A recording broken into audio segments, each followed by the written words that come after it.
जय हिंद साथियों, आज के इस क्लास में आप सभी का बहुत बहुत स्वागत है। तो साथियों, बिहार पुलिस सिपाही की नई भर्ती 2025 के लिए आज हमारा प्रैक्टिस सेट नंबर 17 चलेगा, जिसमें हम लोग जीके और साइंस को मिलाकर लगभग 40 सिलेक्टेड प्रश्नों को कवर करेंगे। साथियों, इससे पहले टोटल आपका 16 सेट कंप्लीट हो चुका है और सभी सेट का पीडीएफ जो है आंसर के साथ आपको दे दिया गया है। साथ में क्लास में जो भी एक्स्ट्रा क्वेश्चन बताए जाते हैं उसका भी नोट्स तैयार है। बहुत ही जल्द आपको सारा नोट्स मिल जाएगा। टोटल लगभग 45 नोट्स बूस्टर जीके में अपलोड कर चुके हैं। अगर आपको ये सब नोट्स चाहिए या फिर क्वेश्चन बैंक चाहिए तो नंबर लिख लीजिए 9631887058। इस पर व्हाट्सअप मैसेज कर सकते हैं। तो चलिए इसी के साथ आज के सेट को स्टार्ट करते हैं। तो चलिए आज का पहला क्वेश्चन देखिए, प्रोपेन का रासायनिक सूत्र क्या है। चलिए सभी ऑप्शन को ध्यान से पढ़िए और साथियों प्रत्येक स्टूडेंट को नीचे लाइव चैट में या फिर कमेंट बॉक्स में अपना अपना आंसर जरूर करना है। चलिए बताइए क्वेश्चन 1 के लिए आंसर क्या होगा। प्रोपेन का रासायनिक सूत्र क्या है।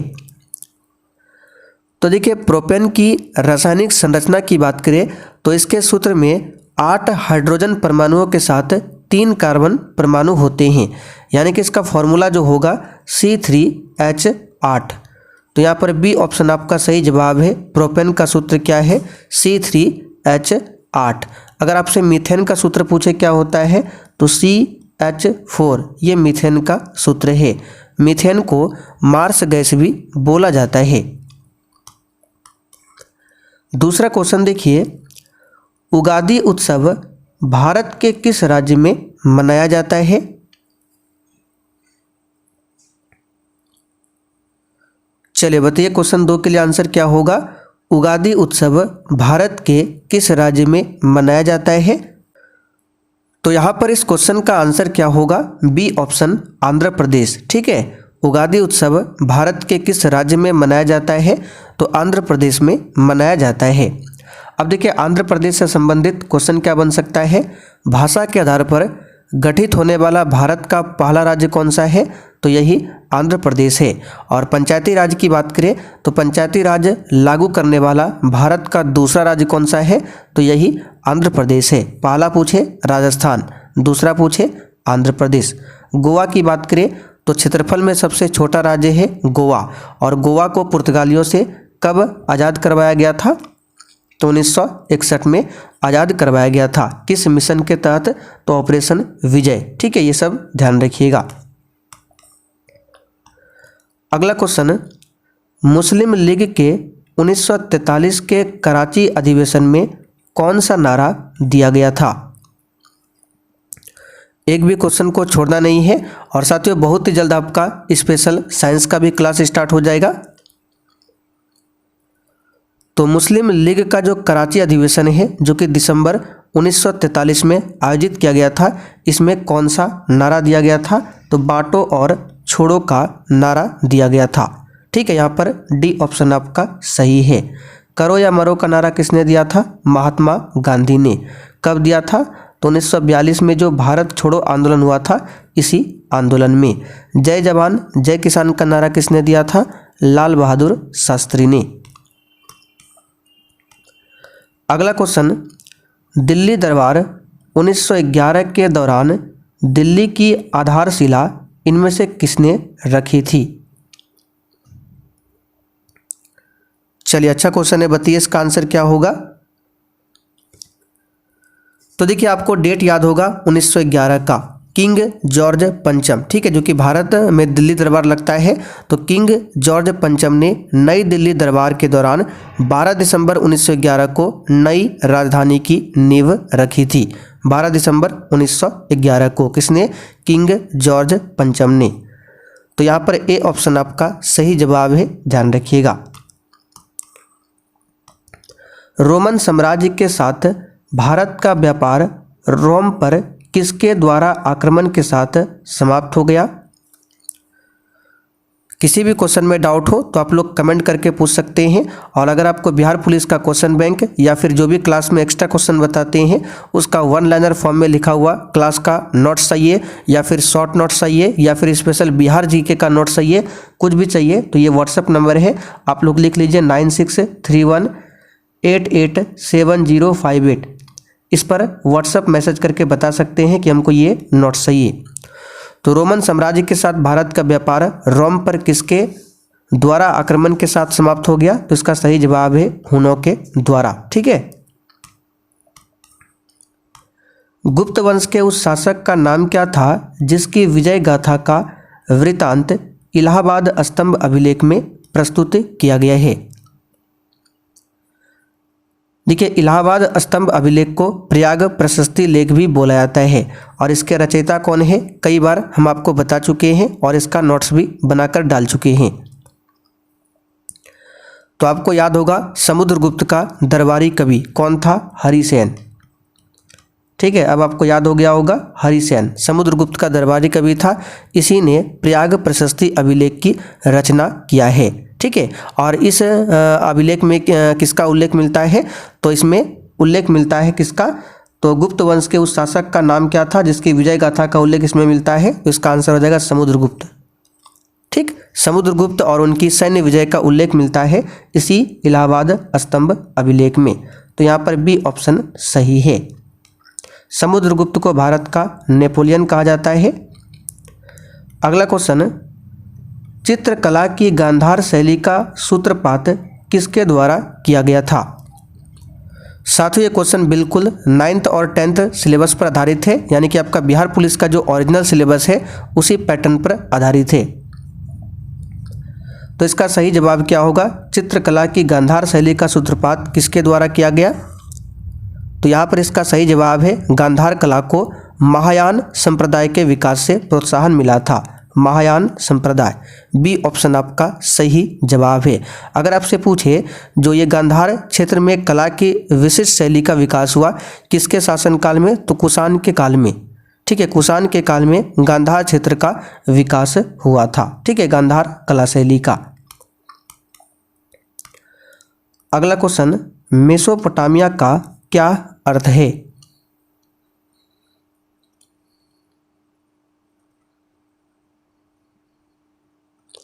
और यहाँ पर ध्यान दीजिए, ये जो गांधार कला शैली है इसको और क्या बोला जाता है?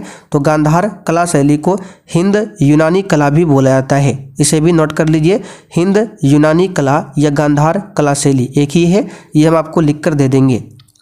तो मेसोपोटामिया का अर्थ है नदियों के बीच की भूमि। यहाँ पर डी ऑप्शन आपका सही आंसर है। ठीक है, चलिए आगे बढ़ते हैं। सिरसा द्वारा निर्मित ग्रैंड ट्रंक रोड पंजाब को किसके साथ जोड़ती थी?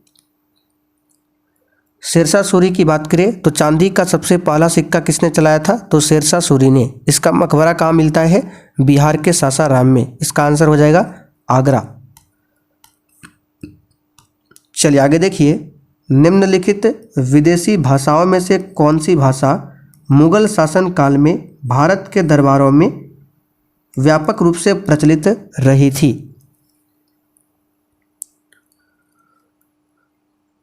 तो यहाँ पर इसका आंसर क्या होगा? तो मुगल काल में जो कौन सा भाषा था? फारसी। बी ऑप्शन यहाँ पर आपका सही जवाब है। फारसी जो है राज दरबार की भाषा थी। मुगल वंश की स्थापना किसने किया था? बाबर ने किया था 1526 में पानीपत के प्रथम युद्ध के बाद। चलिए आगे देखें, निम्नलिखित संधियों को काल क्रमानुसार रखिए। अमृतसर की संधि, बेसिन की संधि, श्रीरंगपट्टनम की संधि, सलवाई की संधि। तो यहाँ पर कालक्रम के अनुसार सजाना है। तो सबसे पहले अमृतसर की संधि की बात करें तो ये 1809 में हुआ था।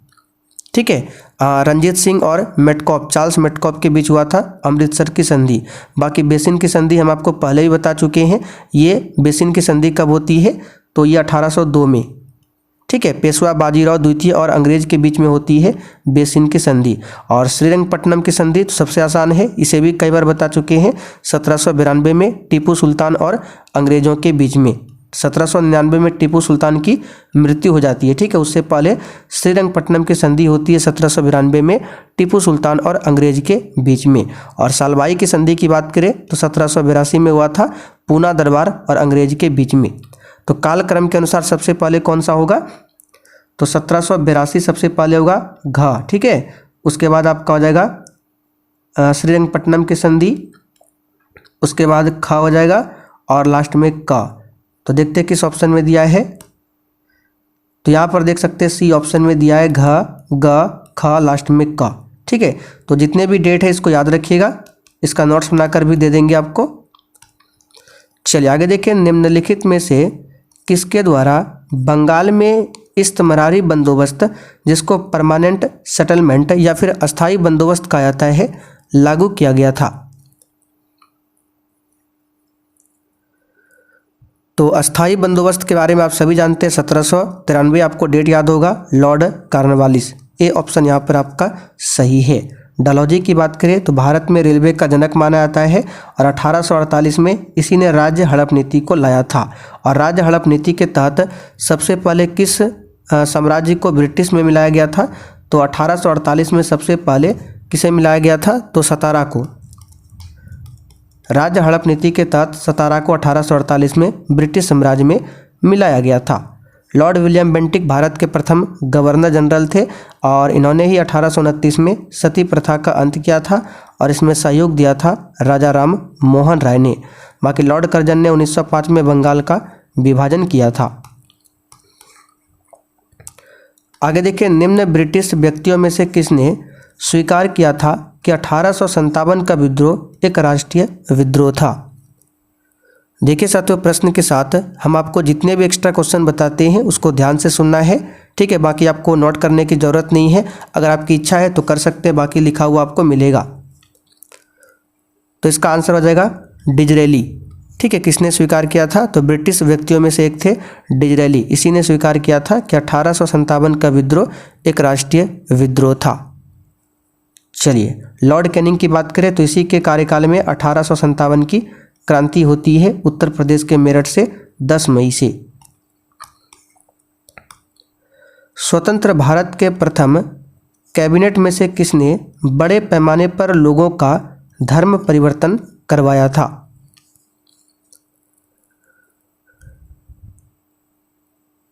आंसर हो जाएगा डॉक्टर BR अम्बेडकर, जो कि स्वतंत्र भारत के प्रथम कानून मंत्री थे। ठीक है, इन्होंने बड़े पैमाने पर महाराष्ट्र में अछूत माने जाने वाले लोगों को बौद्ध धर्म में दीक्षित किया था। ठीक है, यहाँ पर डी ऑप्शन आपका सही जवाब है। डॉक्टर BR अम्बेडकर की बात करें तो महार जाति के दलित नेता थे। इनका जन्म कब हुआ था आप लोग कमेंट करके बताइए तो। और इनके द्वारा जो महत्वपूर्ण संगठन है जो कि स्थापना किया गया था पूछा जाता है, जैसे कि अगर आपसे पूछे बहिष्कृत भारत, जो कि एक मराठी पाक्षिक, ये क्या था, मराठी था, मराठी भाषा में पत्रिका। ठीक है, बहिष्कृत भारत, तो इसका संपादन किया था किसने, तो BR अम्बेडकर ने। डॉक्टर भीमराव अम्बेडकर ने 1942 में अनुसूचित जाति संघ का भी गठन किया था। ठीक है, अगर आपसे पूछे अनुसूचित जाति संघ का गठन किसने किया था, तो BR अम्बेडकर ने। कब, 1942 में। सरदार बलदेव सिंह की बात करें तो स्वतंत्र भारत के प्रथम रक्षा मंत्री थे। हमारे संवैधानिक इतिहास में 26 नवंबर 1949 महत्वपूर्ण दिन है, क्यों। तो सिंपल सा क्वेश्चन है, इस दिन संविधान अंगीकार किया गया था, यानी इस दिन संविधान बनकर तैयार हुआ था और लागू हुआ था 26 जनवरी 1950 को। आगे देखिए, निम्नलिखित में से कौन सा जानवर सारनाथ स्तंभ पर उत्कीर्ण नहीं है।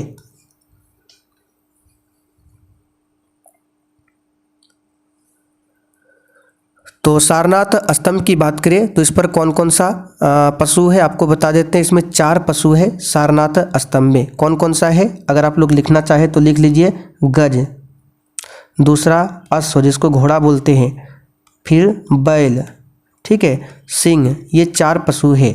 तो यहाँ पे देखिए घोड़ा हो गया, हाथी हो गया, हिरन इसमें नहीं है। ठीक है, बाकी सांड तो है, जिसको बोलते हैं बैल में आ गया ये सांड, तो हिरन नहीं है। ठीक है, ध्यान रखिएगा। आगे देखिए, चालुक्यों ने अपना साम्राज्य कहाँ स्थापित किया। अब देखिए अलग अलग चालुक्य आते हैं। जैसे चालुक्यों ने अपना साम्राज्य जो है दक्षिण में स्थापित किया था। कहाँ पर? दक्षिण में। यहाँ पर सी ऑप्शन आपका सही है, दक्षिण। प्राचीन काल में गंगा के दक्षिण क्षेत्र को क्या कहा जाता था?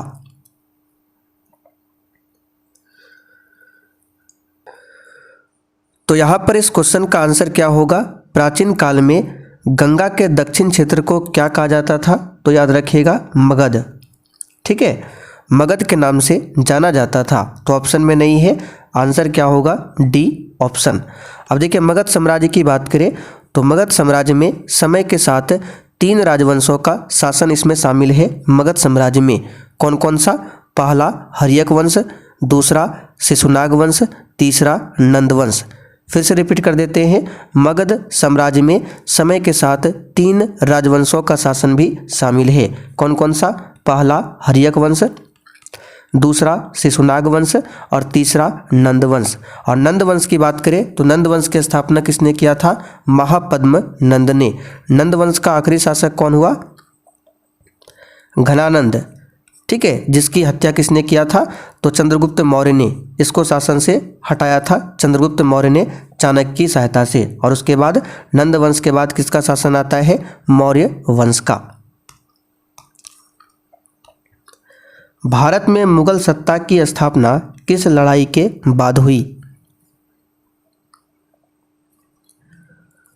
तो अभी हमने थोड़ी देर पहले बताया था, मुगल वंश की स्थापना बाबर के द्वारा किया गया था 1526 में, जो पानीपत का प्रथम युद्ध हुआ था इसी के बाद।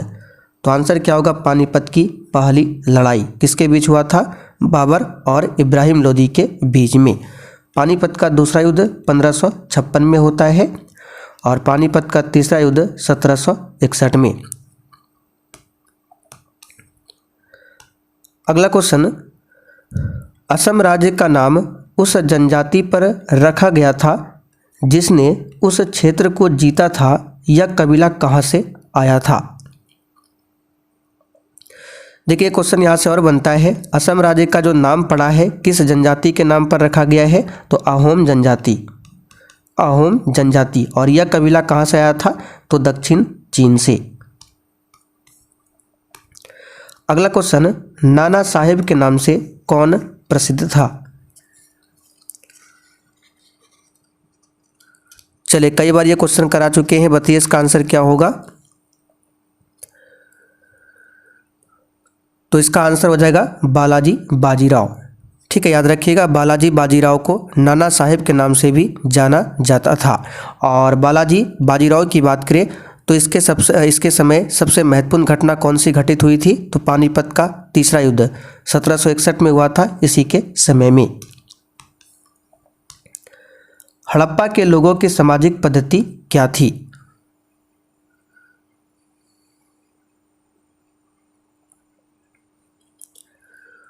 तो हड़प्पा के लोगों की सामाजिक पद्धति क्या थी? उचित समतावादी। यहाँ पर ए ऑप्शन आपका सही आंसर है। ठीक है, याद रखिएगा, क्वेश्चन बन सकता है उचित समतावादी।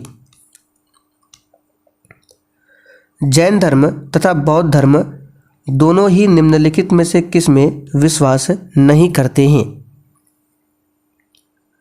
जैन धर्म में टोटल 24 तीर्थंकर हुए हैं। पहले तीर्थंकर का नाम क्या है? ऋषभदेव। और 24वें और आखिरी तीर्थंकर का नाम कौन है? नाम क्या है? महावीर स्वामी, जिनके बचपन का नाम था वर्धमान। और बौद्ध धर्म की स्थापना गौतम बुद्ध ने किया है। तो दोनों धर्म के जो लोग हैं किस में विश्वास नहीं करते हैं? तो इसका सही जवाब है जाति व्यवस्था। सी ऑप्शन यहाँ पर आपका सही है, जाति व्यवस्था। चीनी यात्री फाहियान किस गुप्त शासक के शासन काल के दौरान भारत आया था?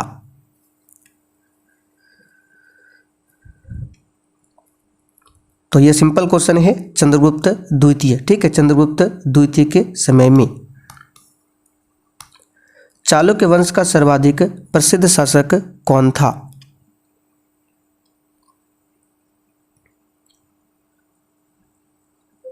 तो देखिए बादामी, जिसको वातापी बोला जाता है, तो बादामी के चालुक्य वंश के शासकों में जो सबसे शक्तिशाली शासक था वो था पुलकेशिन द्वितीय। तो यहाँ पर डी ऑप्शन आपका सही जवाब है। और चालुक्यों ने अपना साम्राज्य कहाँ फैलाया था, तो दक्षिण में। हमने आपको थोड़ी देर पहले आपको बताया था। यहाँ पर देख सकते हैं, आपको दिखा देते क्वेश्चन, देख सकते हैं चालुक्यों ने अपना साम्राज्य कहाँ स्थापित किया था, तो दक्षिण में। ठीक है, चलिए आगे बढ़ते हैं। क्वेश्चन 26, निम्नलिखित में से किस विटामिन की कमी के कारण मसूड़ों से रक्तस्राव होता है और घाव भरने में अधिक समय लगता है। आज के सेट का सबसे आसान क्वेश्चन है, कई बार बता चुके हैं साइंस क्लास में। तो ये होता है विटामिन सी। ठीक है, विटामिन सी की कमी के कारण। विटामिन सी का रासायनिक नाम क्या है, एस्कॉर्बिक एसिड। ठीक है, एस्कॉर्बिक एसिड। विटामिन ए का रासायनिक नाम रेटिनॉल। विटामिन बी1 का क्या है, थायमिन। और के का फिलोक्विनोन। भारत के प्रमुख स्टेडियमों में से एक नरेंद्र मोदी क्रिकेट स्टेडियम कहाँ स्थित है।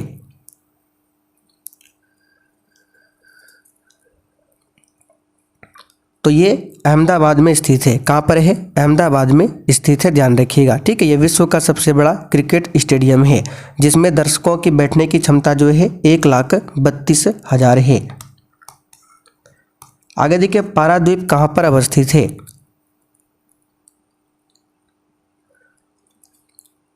तो पारादीप बंदरगाह भी है जो कि उड़ीसा राज्य में है। सी ऑप्शन यहाँ पर आपका सही है, उड़ीसा। किस देश के शोधकर्ताओं ने ऐसा सॉफ्टवेयर विकसित किया है जो कंप्यूटर को सीधे मेमोरी में डाटा प्रोसेस करने में सक्षम बनाता है। तो करंट अफेयर्स का क्वेश्चन है, डायरेक्ट याद रखिएगा। इसका आंसर होगा इजराइल। ठीक है, चलिए, महाराष्ट्र एवं कर्नाटक में पश्चिमी घाट कहलाते हैं। तो ये भारत का नीचे साइड का मैप है, ये गुजरात हो गया, फिर महाराष्ट्र है। ठीक है, गोवा, कर्नाटक, केरल इस तरह से है। तो महाराष्ट्र कर्नाटक में जो पश्चिमी घाट है इसको सह्याद्री बोला जाता है। ठीक है, सह्याद्री बोला जाता है। यहाँ पर बी ऑप्शन सही है।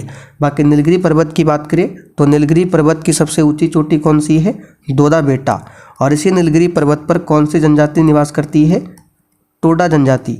और राज्य पूछे तो तमिलनाडु। केरल और कर्नाटक में पूर्व मानसून वर्षा को डैश के रूप में जाना जाता है। तो केरल और कर्नाटक के क्षेत्र में होने वाले जो ग्रीष्म वर्षा है इसको बोला जाता है मैंगो सावर, यानी कि आम्र वर्षा। डी ऑप्शन आपका सही जवाब है, ध्यान रखिएगा। आर्थिक नियोजन किस सूची का विषय है। हमारे संविधान में 12 अनुसूचियां हैं। ठीक है, 12 में से जो 7वीं अनुसूची है इसी में संघ सूची, राज्य सूची और समवर्ती सूची के बारे में बताया गया है। तो आर्थिक नियोजन जो है ये आपका आता है समवर्ती सूची में। समवर्ती सूची में केंद्र और राज्य दोनों कानून बना सकता है। ठीक है, संघ सूची में केवल केंद्र सरकार कानून बनाता है, राज्य सूची में केवल राज्य सरकार, लेकिन समवर्ती में दोनों। आईपीएल नीलामी के इतिहास में सबसे महंगा खिलाड़ी कौन बना। तो सभी को पता होगा, ऋषभ पंत। निम्नलिखित में से भारत की राष्ट्रीय आय का सबसे मुख्य स्रोत कौन सा है। और देखिए, सेशन के लास्ट में आप सभी को कमेंट करके अपना अपना इसको जरूर बताना है कि आपने कितने क्वेश्चन सही किए हैं। तो इसका सही जवाब है सेवा क्षेत्र, जिसको तृतीयक क्षेत्र भी बोला जाता है। राष्ट्रीय आय में सबसे महत्वपूर्ण योगदान इसी क्षेत्र का है। भारत में राष्ट्रीय आय सम्यकों का आकलन किसके द्वारा किया जाता है। तो ये केंद्रीय सांख्यिकी संगठन के द्वारा होता है। ठीक है, अच्छा, भारत में राष्ट्रीय आय का अनुमान सबसे पहले किसने लगाया था, तो दादा भाई नौरोजी ने, जिन्हें भारत का वृद्ध पुरुष भी बोला जाता है। अशोक के ब्राह्मी अभिलेखों को सर्वप्रथम किसने पढ़ा था। चलिए, यहाँ पर क्वेश्चन नंबर 36 के लिए आप लोग आंसर बताइए। अशोक के ब्राह्मी अभिलेखों को सर्वप्रथम किसने पढ़ा था। तो यहाँ पर इस क्वेश्चन का आंसर क्या हो जाएगा, जेम्स प्रिंसेप ने। किसने पढ़ा था, जेम्स प्रिंसेप ने पढ़ा था। ए ऑप्शन यहाँ पर आपका सही है। निम्न में से कौन एक प्रोग्रामिंग सॉफ्टवेयर है। तो विजुअल बेसिक जो है ये एक प्रकार का प्रोग्रामिंग सॉफ्टवेयर है। यहाँ देखिए, एतमादुल्ला का मकबरा आगरा में किसने बनवाया था? इसका आंसर है नूरजहां। चलिए आगे देखते हैं। सुरक्षा सेवाओं जैसे गोपनीयता, डेटा अखंडता, इकाई प्रमाणीकरण और डेटा मूल्य प्रमाणीकरण प्रदान करने के लिए गणितीय तकनीकों का उपयोग क्या कहा जाता है? तो इसको डायरेक्ट याद रखिएगा, इसको कहा जाता है क्रिप्टोग्राफी। चलिए आखिरी क्वेश्चन, महात्मा गांधी ने खिलाफत आंदोलन का समर्थन क्यों किया?